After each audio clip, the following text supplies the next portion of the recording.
Welcome to the Future Christian Podcast, your source for insights and ideas on how to lead your church in the 21st century.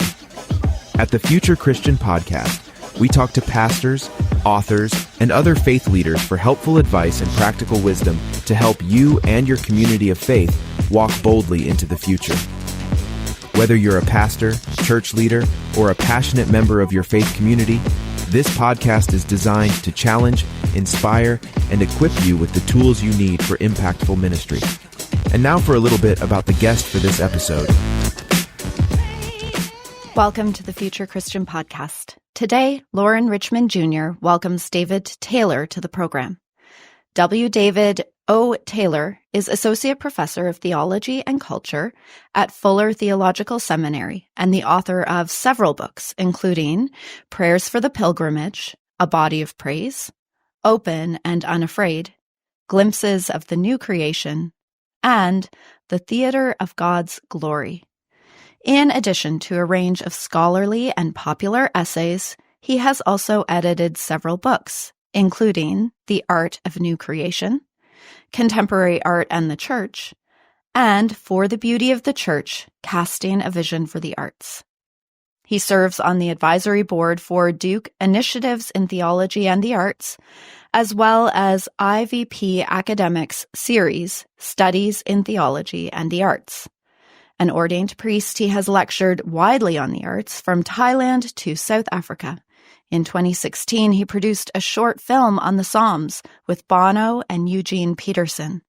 He lives in Austin, Texas, with his children and artist wife Phaedra, with whom he has produced 3 sets of illustrated prayer cards.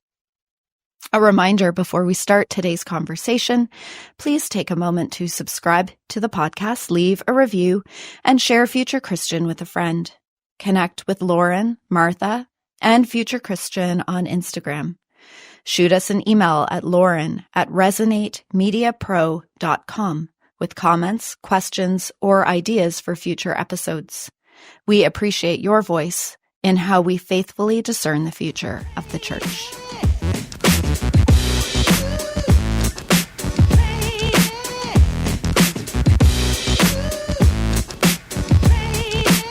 All right, welcome to the Future Christian Podcast. This is Loren Richmond Jr., and I'm pleased to be welcoming today David Taylor. So thank you for being here. Welcome to the show. Hey, thanks for having me. I'm glad to be here. Great. Share, if you would, anything about yourself we don't know already. Well, let's see. In recent years, my wife and I purchased 21 acres just east of Austin, and we have only just recently finished the construction of the house. And my wife comes from multiple generations of farmers. I do not. I appreciate somebody like Wendell Berry, but I'm not a fanatic. But I have found myself coming alive in ways that I had not imagined myself coming alive, because so much of my life now involves working the land. And it's very life-giving. So we live out here surrounded by prairie. Well, it used to be cornfields, cotton fields, amaranth fields. But this, we're part of what's an ecology called the Blackland Prairie. It kind of goes up, I think, up into North Texas, maybe southern Arkansas. And my wife did what's called a Master Naturalist Certificate, where she learned everything that can be learned about the local ecology. And one of her hopes is to return this, land that has been cultivated for, decades and centuries back to its original prairie condition.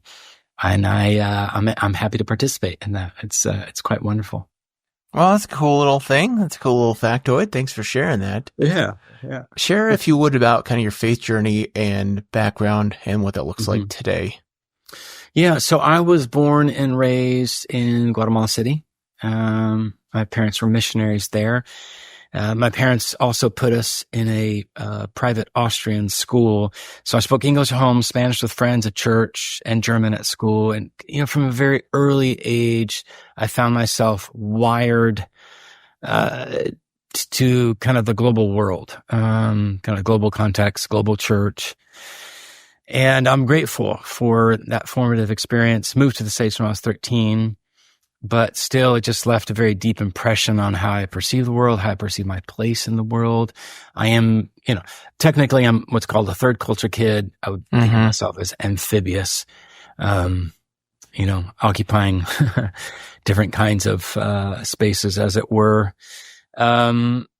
I was surrounded by people who had a very genuine, sincere faith. They felt that they had had these life transforming encounters with God. And so it was all very real to them. Like there was always something at stake when we gathered on Sundays. And I have not always found that to be the case in my adult life here in the States. Eventually went to the University of Texas, lost my faith, eventually recovered my faith, and then spent 5 years in seminary, and then 10 years as a pastor, and then 5 years in the PhD world, and then I've been teaching theology for 10 years. And I would say that one of the things that's very important to me is this sense that I feel called to the twin work of pastoring and scholarship. So I would think of myself as a scholar priest, and I sincerely and eagerly want both of those callings to implicate the other. That my ordination is not simply a certificate, but that it not only invites me to be a certain kind of professor, a certain kind of theologian, but it obligates me, it inconveniences my capacity to be, as it were, maximally efficient as an academic.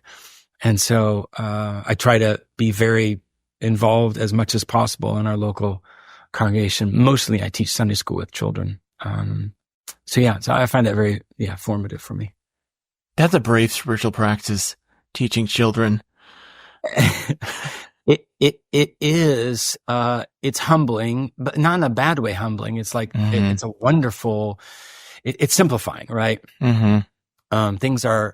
Things are complicated in the child's life in the way that children can sometimes feel very overwhelmed by all the moving parts of life.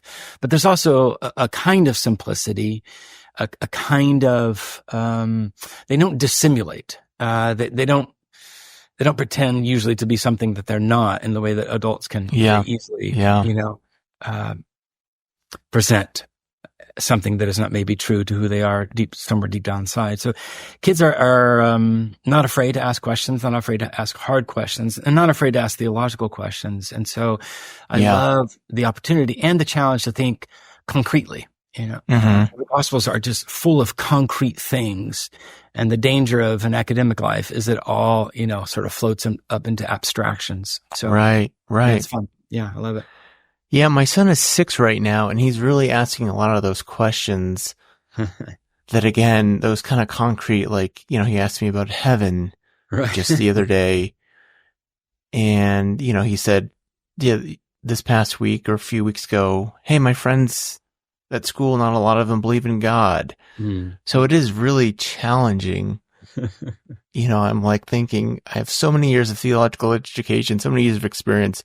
How do I answer this question in a way that's going to make sense to him? Right. And not just be totally over his head. That's really good. Yeah. Actually, let me just say this, just as an aside, but related to that. I have the possibility of taking a sabbatical in a couple of years. And yesterday I was working on my application, and I have to identify what I would like to do. And there's an academic monograph that I like to do. But the other thing I really have been wanting to do for quite a number of years, I'm wondering if I might finally be able to pull it off, is to write a theology book for children, but that would entail a partnership with artists. So very much, like a visual theology, where the art is part of the telling of the story, not merely illustrating, but part of the telling of the story, showing, obviously, not just telling. And I'm excited and terrified about the project, but mostly excited. And I want to write it with the kids. So, I'll probably spend several years, workshopping it with kids. So we'll see how that works. Yeah. I want to see that. I want to see that come to be. I want to see that come to be. Yeah. Well, speaking of books, I'm excited to have this conversation, and I'm thinking already here about some questions that have percolated in my mind around curiosities I've been wondering about. So David is the author of the book, A Body of Praise, Understanding the Role of Our Physical Bodies in Worship. Do you want to just start out with a general, like, hey, how did this book come to be? What inspired it? Yeah, I mean, I was raised in a tradition, let's say a non-denominational tradition, that at best thought of the body as neutral, at worst as a problem, to be overcome, to be solved, to be superseded, transcended, so on and so forth. When I was in seminary, I did a THM in New Testament and wrote a project investigating the theological significance of Jesus' healing miracles, particularly in the Gospel of Luke. And I came away from that study with sort of this stark realization that I, in my entire life, had taken bodies much less seriously than Jesus had taken them. And there's a sense of excitement and adventure. I've always loved sports, so I've always used my body. I've been surrounded by artists, so I've had a sense that artists, are particularly attuned to sensory things. But I think when I came out of that project and then, began years of pastoring, I just kept being haunted by, well, what does that mean? What does it mean to live into this reality? What does it mean to live more holy? WHOLLY. And then I would find myself in liturgical settings and, sometimes asking folks in these liturgical settings, whether Catholic, Orthodox, Episcopal, Lutheran, or otherwise, why do you do what you do? And surprised by how few people were able to articulate why they did all that they did with their bodies. So I wondered myself initially, well, what if I just produced a little handbook? Yeah. Handbook, a little grammar of the body at worship and a little history, a little Bible, a little theology, a little context, culture. Well, I started writing that, and then I became curious about other things. Right. What might the sciences tell us, and what are some ethical questions we need to attend to, and how might artists offer unique perspectives and invitations to embody. And so then it just kept getting bigger and bigger. And what originally was conceived as a lay handbook turned into an academic book. But I tried to write it in a way that the English is eminently accessible to anybody who would, be curious about this. And I wrote it right around COVID. So, I, along with all the humans, was experiencing something that was certainly unique to our generation, not unique to human history, but something that confronted us with the question of, what are bodies for? So yeah, that's the book. Yeah. So let's jump in because there's a lot of interesting stuff, at least to me, I found that I want to hear your perspectives on. So I think one thing for sure that stood out to me is you write about posture and physical body movements in our worship impacting our faith. So talk more about that. Yeah. Okay. So a few things come to mind. Having been raised in a Latin American culture, my childhood was shaped by a world where it was more easy for boys to cry. That is a more easy than girls. No, I'm sorry, than American. Oh, gotcha. In contrast to the American. Yeah. And so when I moved to the States when I was 13, I discovered very quickly. Yeah, boys don't cry. How very uncool it was to cry. And that's not so much a posture or a movement, but it is an expression. A way that God has made us, has hardwired us physiologically and neurologically in order to become attuned to ourselves and attuned to others, and others can be attuned to our pain. It's a way for us to be fully present to each other. And so, wondered to myself, what is it that we are losing, if not, in what ways are being malformed by, for example, the fact that so many of our social cultures and then therefore ecclesial liturgical cultures have no space for crying and weeping and those forms of grief. And yet they're profoundly, psalmic. Certainly Jesus is unashamed of those things. And how might our grief be more sweetly and richly shared with one another if we felt free to cry in public? So that'd be like one. I've often been curious about silence and shouting. two extremes, but both are in the Psalms, right? And the Psalms have functioned as this determinative worship prayer book for Christians for hundreds and hundreds of years. And yet we either pick and choose our way through the Psalms, or we have what I might call the canon within the canon of the Psalter. Yeah. And yet I think there is something about God that we cannot know except by way of silence, and likewise by way of shouting. And we know that, right? When we find ourselves in certain places in nature, and there's that, what we might call a holy hush, right? That we're feeling and sensing and knowing and being, regarded, as it were, by creation in this silence that makes us feel, simultaneously small in creation, but also profoundly seen and grounded and fully alive, right? Conversely, if you've ever been to a concert or a sporting event and you find yourself willingly swept up, right? Yeah. In this roar of excitement, right? And your whole body is just full. Like, this is the expansion of excitement and joy, and it erupts in shouting. It's that sense of like, yes, there's some quality of our humanity that we tap into and that we share with others. And I wonder, well, are we missing out? Right. And the Psalms are repeatedly saying, roar, exalt, shout, but we don't. I'm like, why don't we? It's right there. And then maybe the last is, there was this artist named Grunwald, early 1500s, was commissioned to paint, to create a painting for the monastery of St. Anthony, which had a very specific call to serve those with skin diseases of some kind or another, as he paints. It's very famous. This triptych of Jesus, and he represents him with the same kind of skin lesions that they have. And so what did it mean for these individuals who found themselves in various degrees of pain and on account of their skin, to be able to see, the maker of heaven and earth, to see the Savior and the Redeemer in a way that it was so intimately familiar to them. That this Christ had come so close that he identified. What are we missing when our spaces of worship don't have something like that for us to behold with our physical eyes, that then might bear witness to the eyes of our heart, as the New Testament puts it, and then enable us to see the world around us in sort of transformed, transfigured ways.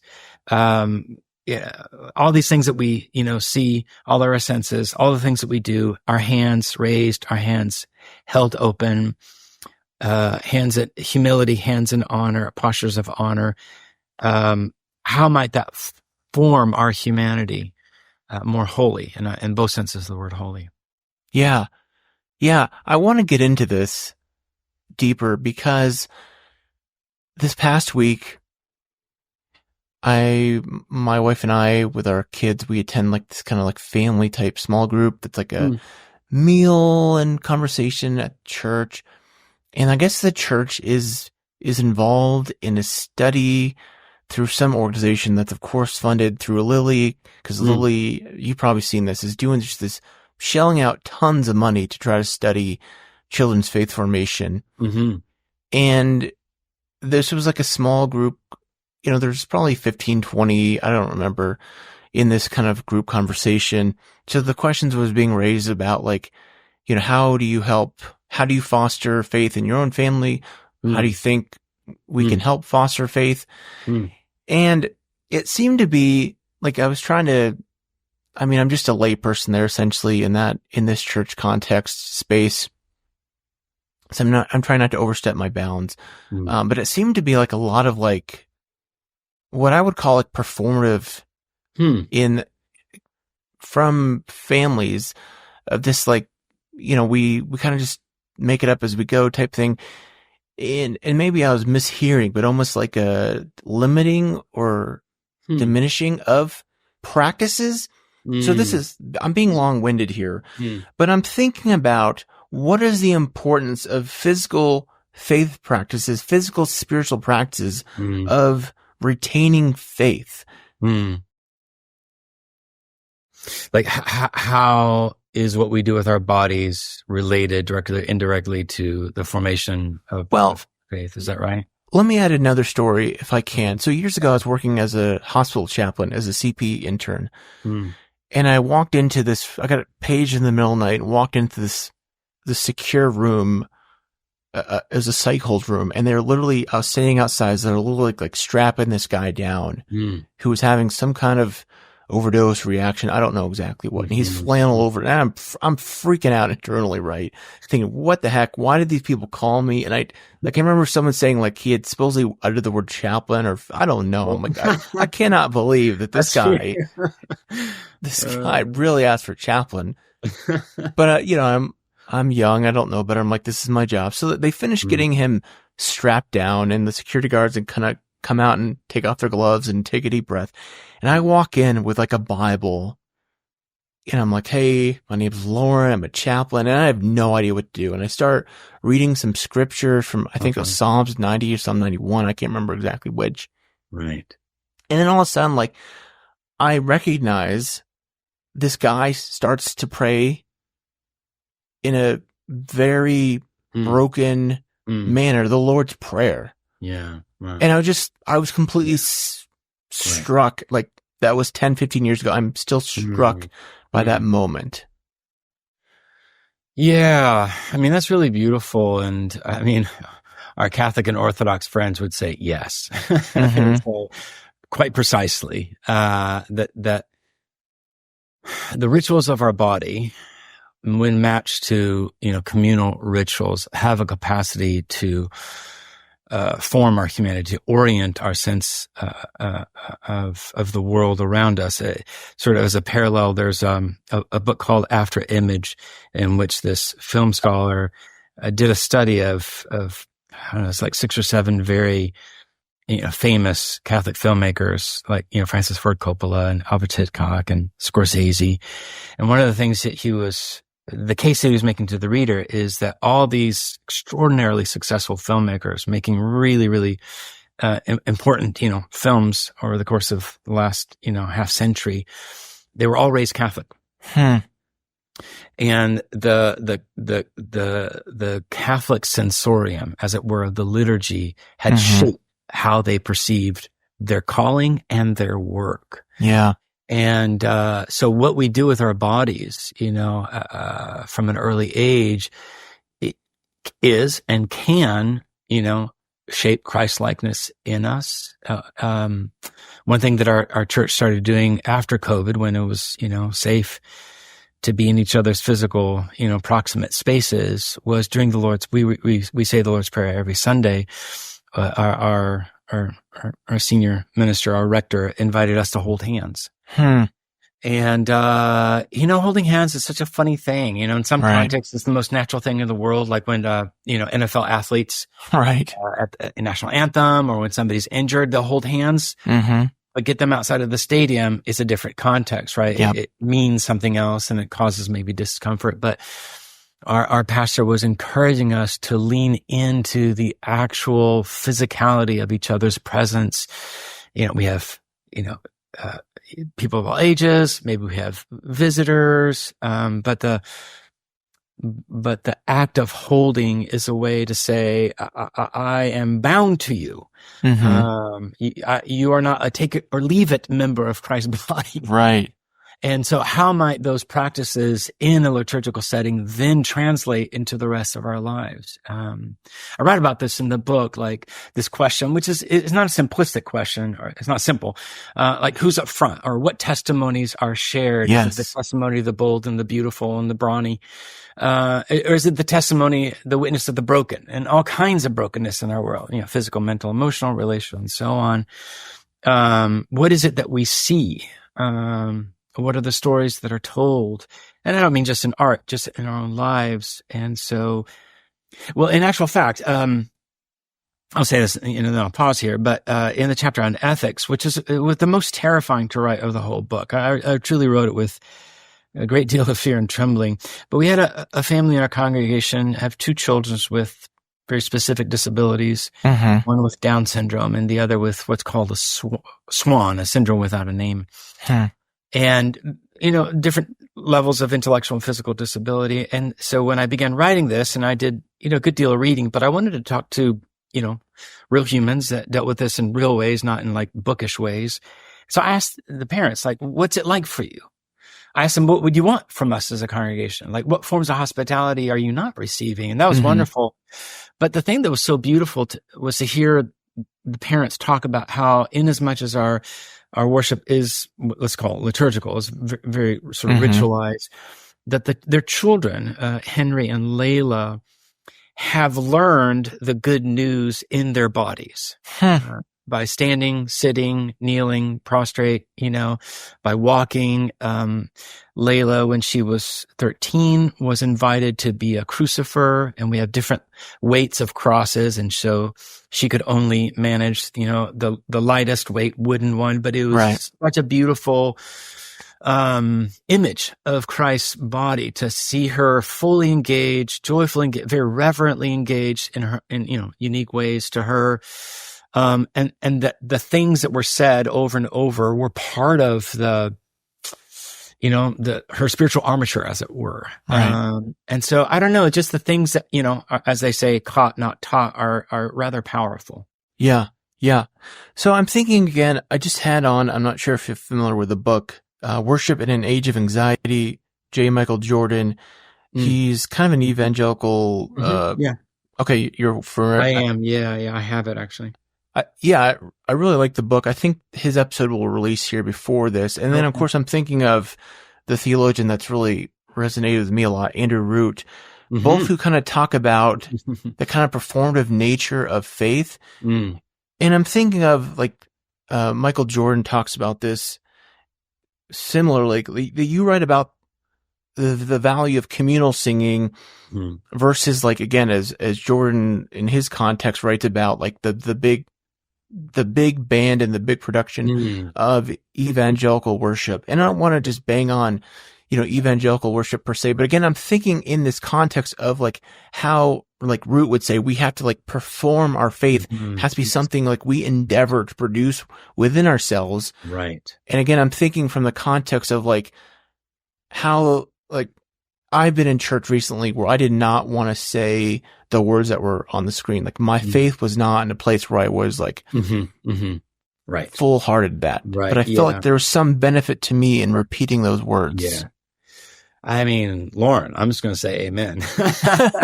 And we've been there. And I think if you're honest enough, you've been a Christian long enough, you know exactly that experience. Having grown up in a predominantly Catholic country, I don't think I bring to my, adult academic studies a romantic view of how the liturgy, as it were, forms us in magical ways. It doesn't. There's nothing magical or automatic about doing any ritual, right?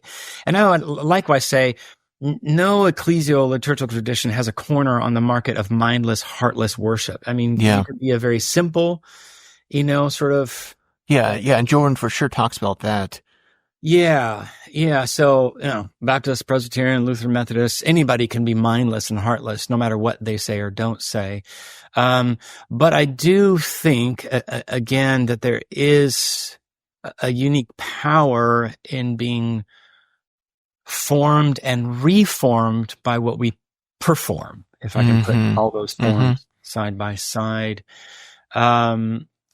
Obviously, to borrow language from the Second Vatican gatherings in the 60s, we want our worship somehow to be full, active, and conscious.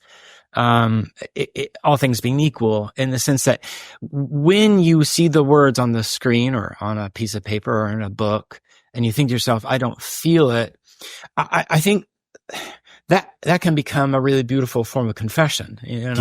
Humility to say, in this moment, oh God, I do not, and yet in humility and in trust, with whatever trust I can muster, I say these words. And what I tell our people, whenever I have a chance to preach or otherwise, is it's okay to come on Sunday morning and simply sit and do nothing else. The fact that you've put your body in this place is already something that we can celebrate.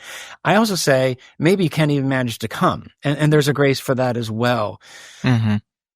also there are inertias that take over, like the whole post-COVID, all these studies have been done of people that got into the habit, right, of not leaving their physical homes and gathering with other physical bodies and physical spaces. And eventually that acquired an inertia and that took over, right? Mm-hmm. So there's a positive inertia in us gathering, doing things in our bodies, performing certain actions, saying certain words, and trusting that the ritual will form us in life-giving ways. And to my students, I say, well, the simplest thing we can do is distinguish between ritual and ritualistic form and formalistic. We just add ism to anything. We can say anything can be abused. And of course, Christians have been attentive to that for, hundreds of years. But I think there is something decisive in choosing to say, in our families, right? In our friendships, we don't always feel it, right? We don't always feel love, but it is meet and right, to use, the language of the Book of Common Prayer, to open my body up to my wife when we're, kind of grumpy at each other instead of closing myself off, to speak words that I know my heart will maybe eventually catch up. And I think that can happen when we gather in worship. Yeah.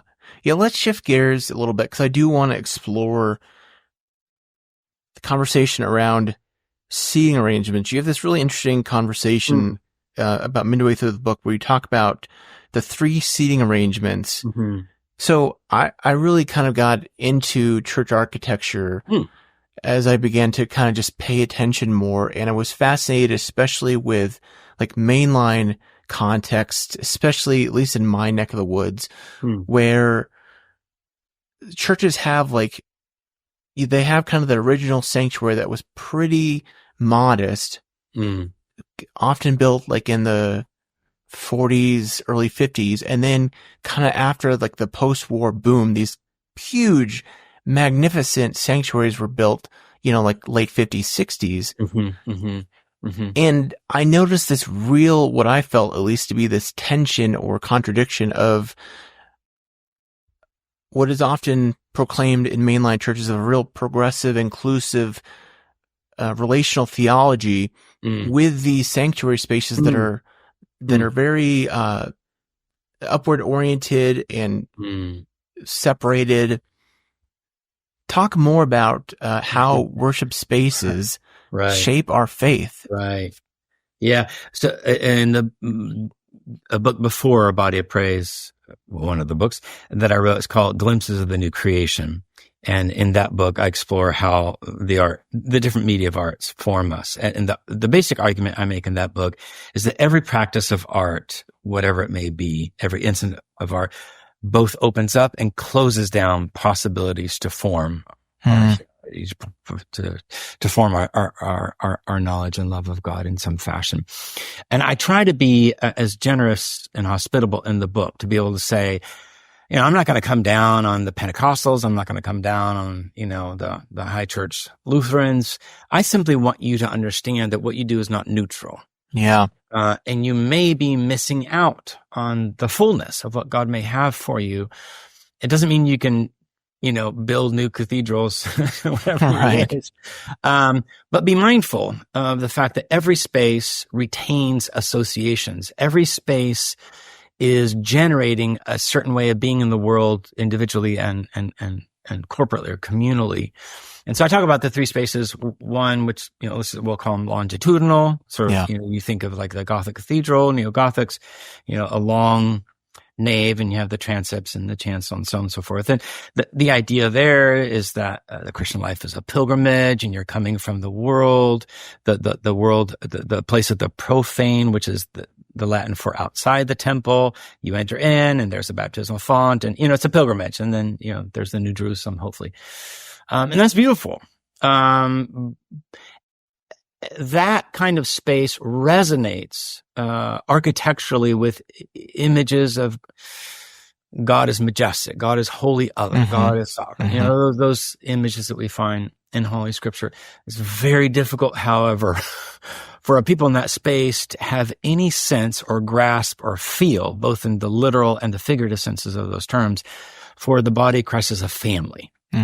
It's just, our bodies are not oriented. No, every generation of Christians is reacting to these kinds of things. And 20 years ago is the emergent church. That was very fired up about many things. And I was in the middle of some of that fired upness. And they wanted to return to a different idea of being the body of Christ, a different way of worshiping, and therefore they all found other spaces in which to do this, right? Many of them did it in homes, which is a very kind of natural place, to explore alternative ways of worshiping together. So there's a longitudinal, there's sort of what I'll call sort of the semicircular, half moon, and there's a wonderful CRC church up in Grand Rapids that I visited and had a chance to talk to some of them and to understand how the half moon is a way to gather around the table. So everybody has sort of like an equal sight line. But it's not a full circle because, as Reformed people, they wanted to underscore the fact that we do not enclose or master God, in this sense, symbolically at the table. There's a window and it opens up a way of saying, hey, when we come to this table, we are always recipients, recipients. And then the last, seating arrangement is, the face-to-face, which I say, well, we see in the upper room, many places in the Gospels, a lot of house churches have that very keen sense of like we are beholding one another. Is very intimate. But conversely, it's difficult to get a feel for otherness and majesty and so-called transcendence in those kinds of spaces. But, not every church can change, but maybe there are micro changes that enable people to be, more fully and richly related to each other as the body of Christ. Yeah, I'm thinking of, there's a church in Minneapolis. Well, I guess there's 3 churches in one building. I'm not sure if you've heard this. Yeah, one's a disciples church. One's, I think, UCC. I can't remember what the other one is. Okay. But they have 3 worship spaces, and part of their practice is to rotate through the worship spaces throughout the year. That's amazing. I don't know what the regularity is, but I've always found that interesting to that perspective of changing perspectives. Yeah. There are ways that we can, you could say disrupt. It doesn't have to be disruptive. It can just sort of be creative. And I think maybe one of the ways that the Catholic tradition has, creatively taken into account sort of the fixity of, their usual, let's say their usual, it's not like 2,000 years worth, but, sort of a certain style of architecture is all the feast days are opportunities to become ambulatory. So there can be an opportunity to walk around or to go outside, for, the triumphal entry, reenactment. And so getting out of the space, and we do that in our church as well. The service starts outside in the parking lot and we walk together, and it's silly and it's goofy and, there's nothing terribly orchestrated about all our voices, but there's something convivial, right? Right. About that, that I think is, really beautiful. Yeah. I'm just thinking, I'll try to be generous with my words here, but I'm just thinking about, some traditions where it's like the doors are closed, the lights are off, there's a countdown, you walk in darkness, can't see your neighbor. Yes. No, that I've seen that. I mean, speaking of the emergent church, I remember lots of, folks, maybe pastors who had the authority and power to make these kinds of changes, removing pews and putting sofas and chairs. Right. And that was their way maybe to swing to the opposite end of the pendulum. Like, we want to be at home, come as you are. Nobody's the boss of anybody. It's sort of all these things that sort of collect into let's be a different people together. Eventually, sofas and chairs start talking. They acquire a gravitational force field of their own, and they move people in certain directions that, may fight other things. Right. That church leaders would like to form in folks. And so there's nothing neutral. That's the point of that book that I wrote. There's nothing neutral. Every space, every practice of music, opens up and closes down, for example. ways of knowing God. So yeah. So in that book, I actually do a close study of Oceans by Hillsong. Oh yeah. Okay. And In Christ Alone, sort of the Reformed Baptist, song. And yes. A spiritual. And I sort of do a close analysis of the music and the lyrics, and just a way to say, hey, if you unpack the engine of all this stuff, it's the difference between a Blender engine and a Boeing engine. They're both engines, but they're making different things possible in the world. Yeah, yeah. Let's do one more question here before we take a break. Okay. I want to talk about, on page 154, I'm going to read a quote here. You write, over against the prevailing assumption of our contemporary world, our bodies are not ours to do with as we please. Our bodies belong to Christ's flesh, and his flesh belongs to us. So you kind of wrote about it there, and I kind of gave you a heads up. I want to ask this question. Yeah. I similarly recognize this dynamic, I think, at least as I'm interpreting that quote, in our world today, where it's very much like a bodily autonomy.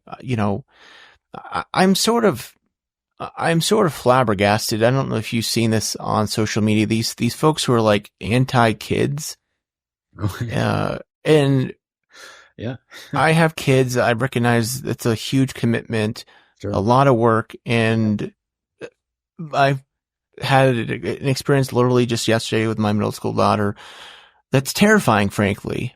Right. And I can't expand on that. So I understand like kids a lot, but I also think like this kind of time that we're focused on where it's like, it's me centered essentially, like I'm the biggest thing. And I guess my bias is I'm a believer that,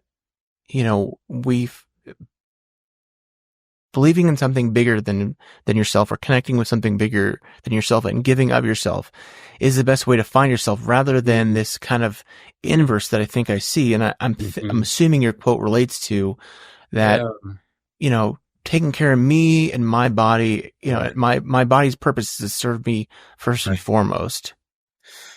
Yeah, I think obviously, that part of the chapter or the book should be titled Handle with Care. Yeah. Ideas should be handled with care. People should be handled with care. Our neighbors who irk us, right, frustrate us, should be handled with care. All things should be handled with care. Probably what I'm doing there is attempting to identify extremes. It's easier, I think, to identify extremes than to identify the middles in which we're attempting in fits and starts, right? On one extreme, obviously, is slavery. That's the idea that my body wholly belongs to someone else to do it, as they wish. That is to be rejected. On the other end, perhaps more,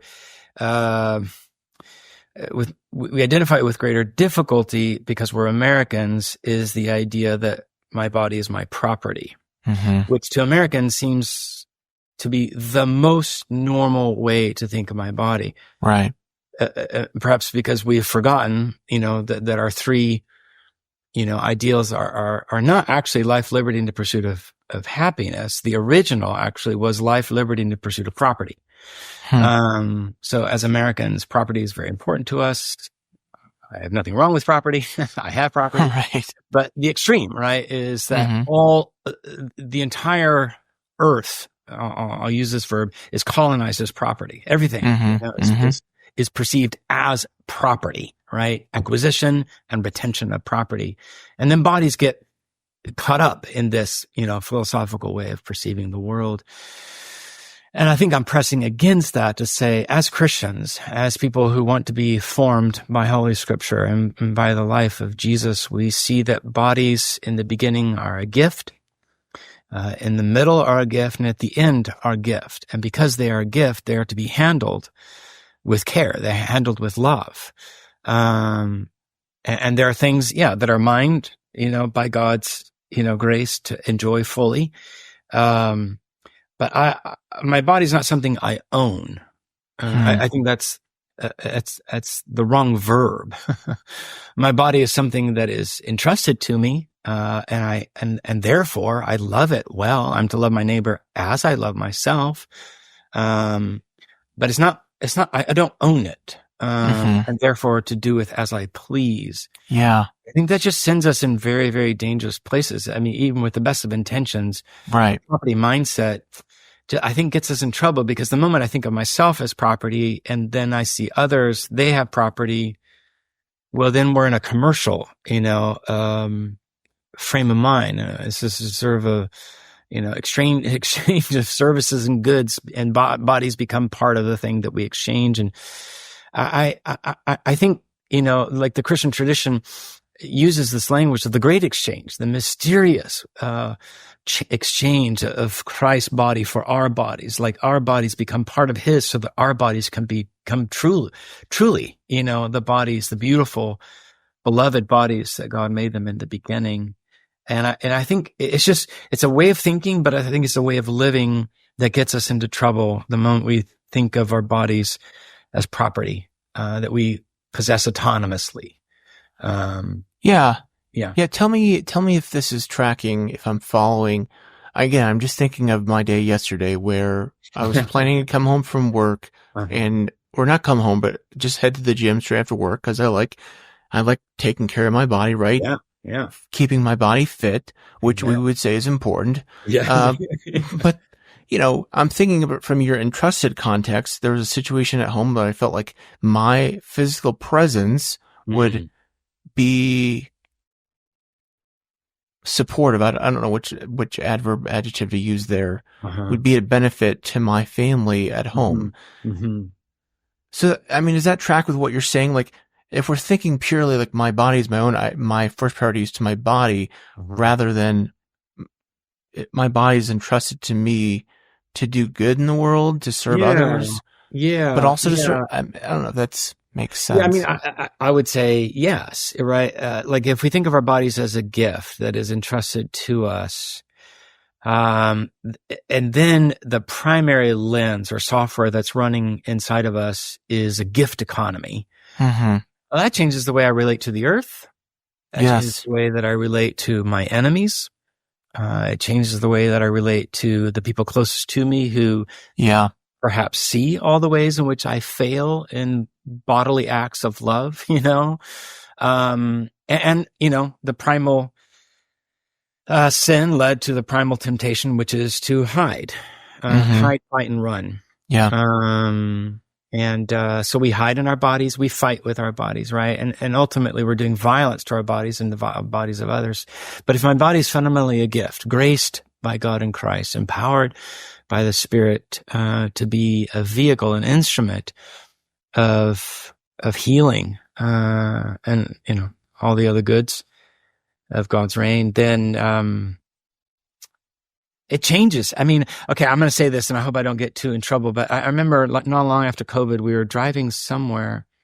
I mean, it was like a year after, and driving through a small town, and it was like by like a little shopping center, and I saw these people, and I first thought it was like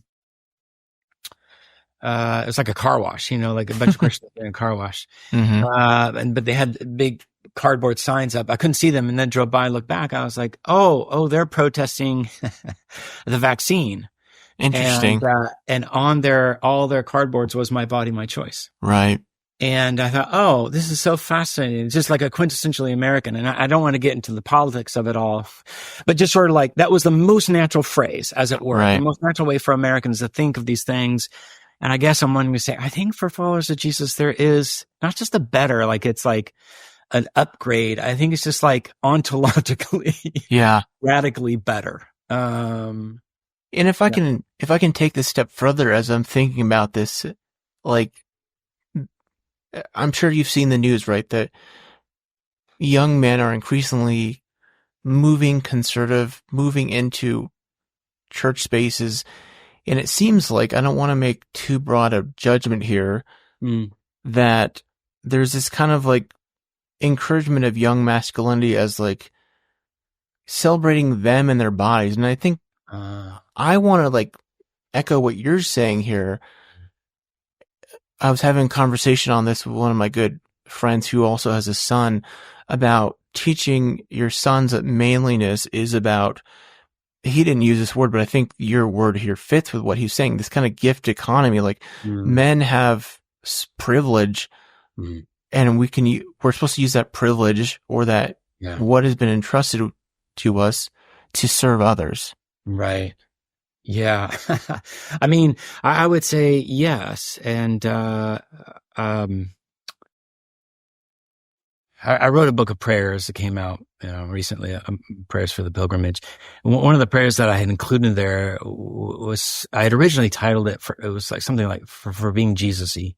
And then the publisher was like, well, maybe you can come up with a better. And I was like, well, I think what I'm trying to do is to name in this prayer all the things that all the ways that Jesus handles other people's bodies with care. And saying, to myself and to my son, let's do that.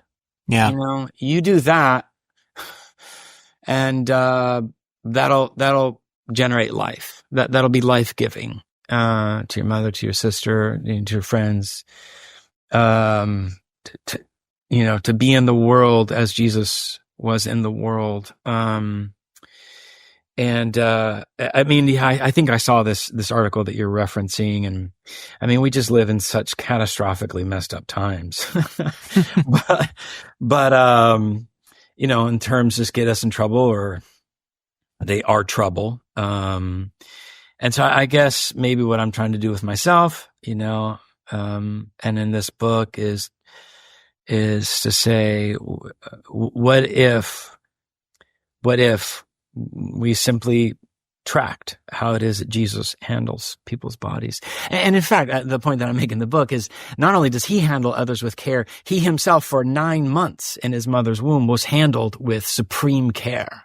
Yeah. He was totally enveloped in this care-filled place of comprehensive, loving touch.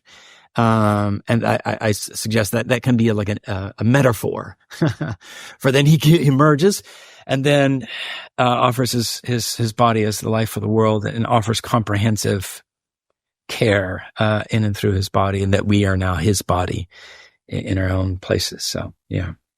Well, let's leave it there for the sake of time. This is good conversation. Again, the book is that we discussed today, A Body of Praise, Understanding the Role of Our Physical Bodies in Worship.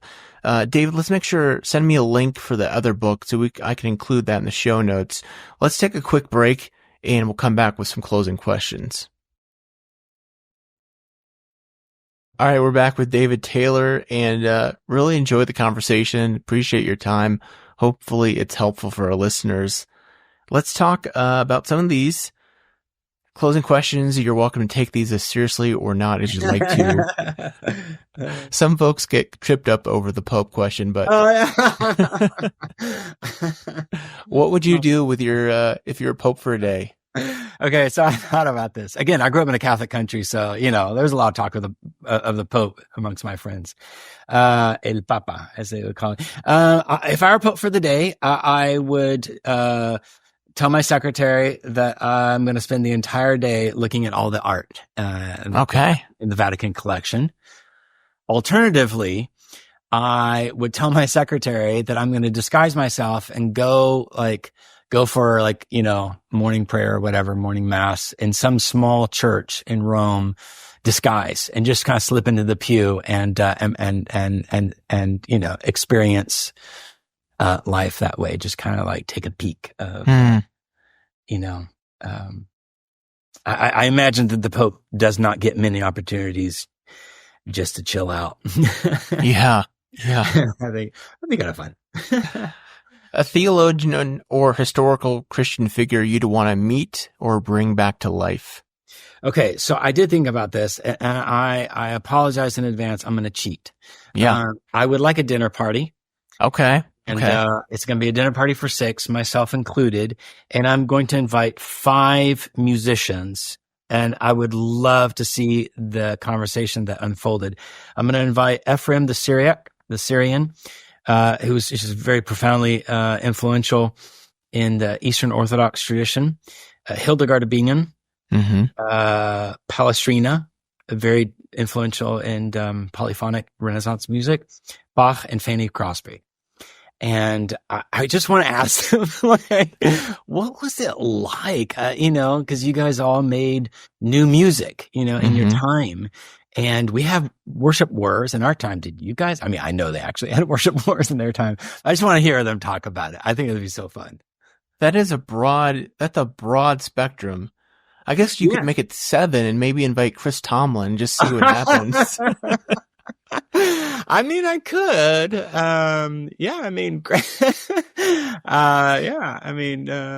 Sure. Let's. I'll take him, Chris.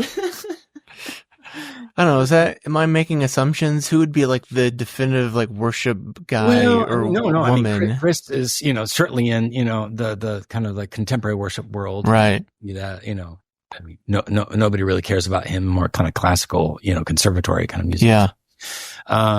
It'd be that, or like I once hung out with the Hillsong London folks. Okay. A number of years ago, David Crowder organized this crazy worship conference, invited me, and I found myself in the green room surrounded by all unusual bedfellows, including Hillsong.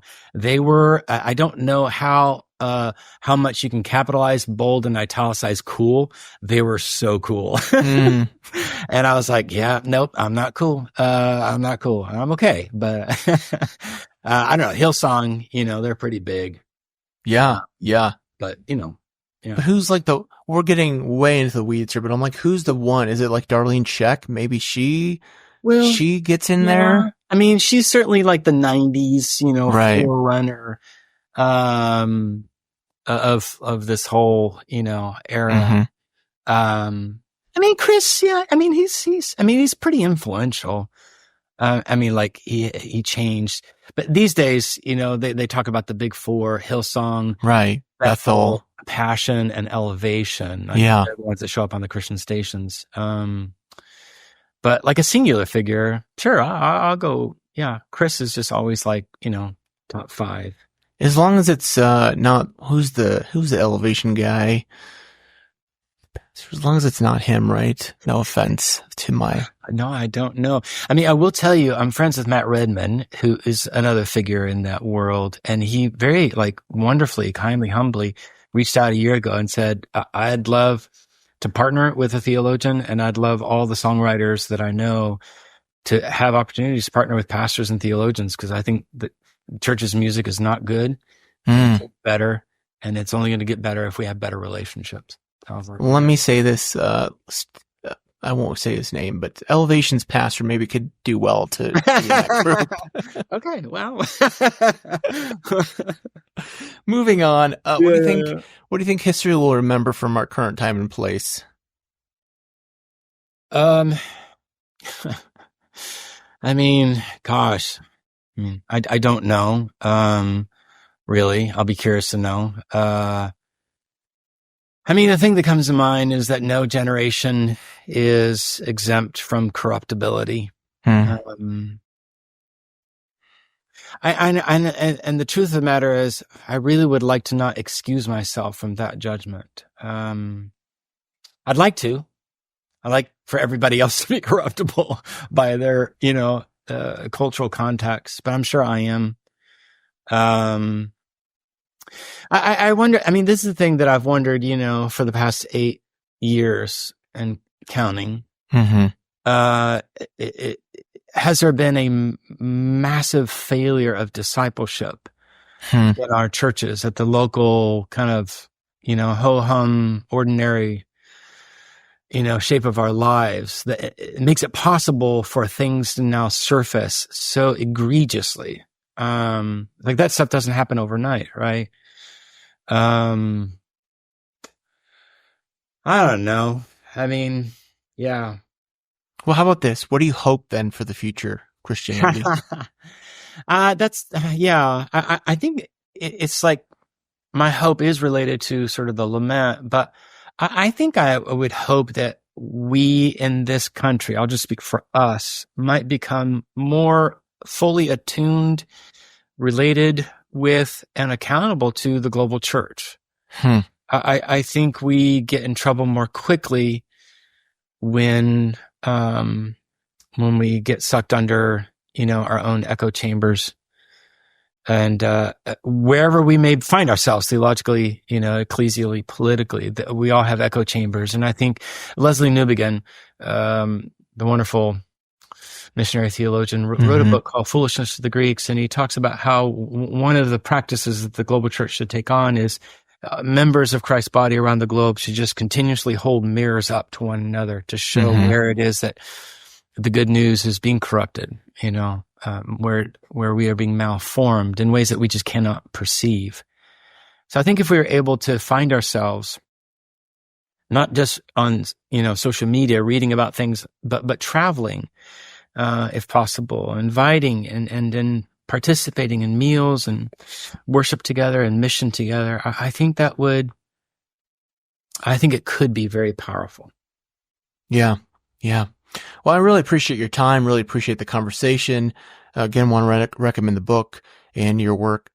Tell folks where they can connect with you, all that stuff. Yeah. So on what formerly called Twitter. Yeah. Which we'll still call Twitter. It's kind of the name that usually shows up on books, W. David O. Taylor. On Instagram, somebody actually had that collection of letters. I was surprised, but they had one follower on Instagram. So there's no way I could recover it. So it's David Taylor _ So Instagram is kind of more personal. Twitter is just more ideas. And then I have a website, www.davidotaylor.com. I try to be a gracious presence. I wrote a series of Beatitudes for being on social media, so I try to abide by those Beatitudes. Yeah, great. Well, always leave folks with a word of peace, speaking of rituals and practices here. So may God's peace be with you. And also with you.